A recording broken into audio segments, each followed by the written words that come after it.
Let's talk about getting started. Who can keep bees? Where can you keep bees? And where can I obtain bees?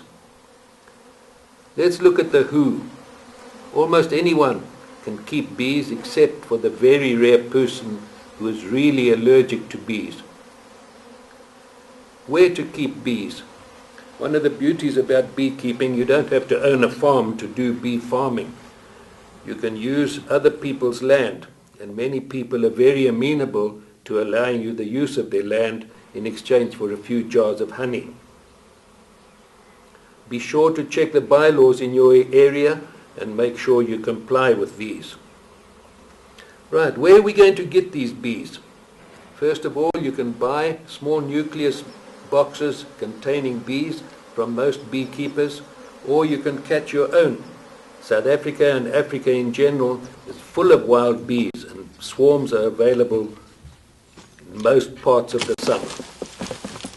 In order to catch a wild swarm, you need to bait a catch box or nucleus hive with melted propolis.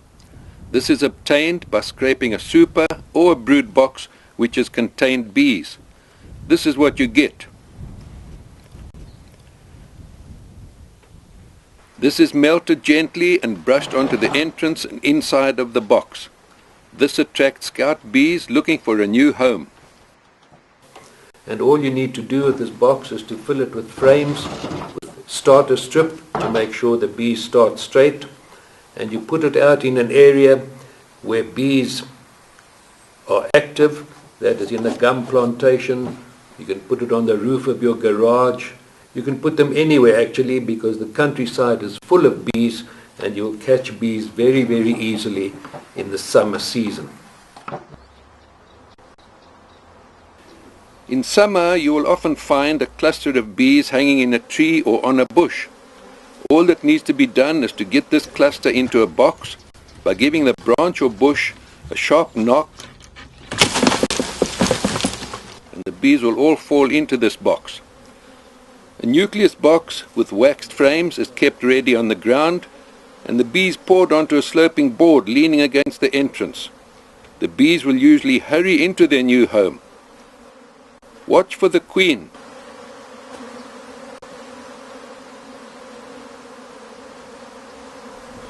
A migratory swarm like this is usually very easily caught and is not aggressive. A little smoke will help any stragglers into the hive. It sometimes happens that the queen flies off back to the spot where the swarm was hanging, and she needs to be caught and added to the swarm. In this case, I spotted her and caught her in a queen-catching cage. This cage has slots through which she cannot pass, but the workers can. I release her at the entrance and she walks very happily into the hive.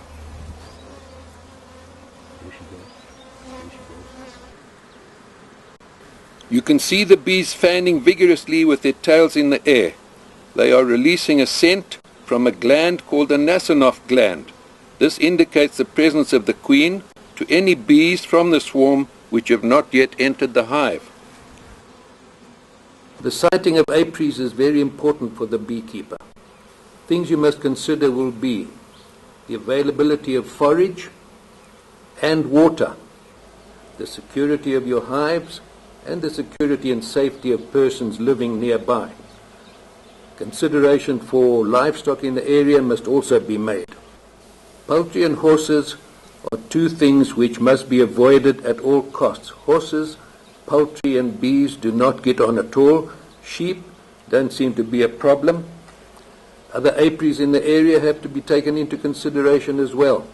You must protect people who live in and around the area of your apiary by the erection of either a high fence or the growing of a hedge to force the bees to fly high. The distance between apiaries is important, and plus minus 3 miles or 4 kilometers is about normal. Some experiments have indicated that bees have flown over 5 miles to forage. Shade is a major consideration in some areas, but the sun is also very important in cold areas where full sun in winter is very important for the bees. The number of hives in an apiary is quite important. The numbers vary anything from half a dozen hives up to 30 or 40. But I believe in understocking rather than overstocking, so you will need to really experiment to find out what suits you best in your area. The distance between hives in an apiary is a major consideration. If you have space, you can put anything from 5 to 10 meters between a hive, but they can be as close as 2 or 3 yards apart. The laying down of the hives in the apiary, don't lay them down in straight lines or square configurations. Scatter them around and give them an uneven look. The bees will find their way to the hives easier that way. A colony of bees comprises a queen, several thousand workers, and a few hundred drones. Let's talk about the queen first. She is the mother of the whole colony. She is about 1.5 times the size of a normal worker bee. She has a long, slim, tapered body. Normally there's only one in each colony. The queen can sting, but she normally only stings other queen bees. From egg to emergence takes about 15 days for the queen. She can lay fertile or infertile eggs at will. Fertile eggs produce worker bees, infertile eggs produce drones. She mates in the first week of her life and then starts laying eggs within a few days of mating. She can lay up to 2,000 eggs per day in spring or early summer. She has been known to live for up to 7 years, but is at her best in the first or second year. Most important fact about the queen is that she passes on to all her workers her good and bad traits. We therefore need to have hives headed by productive, easy-to-handle queens. Let's look at the workers now. The workers are all female, and as their name implies, they do all the work in the hive. This includes collecting nectar, pollen, propolis, and water, the feeding of the queen and young larvae in the brood nest.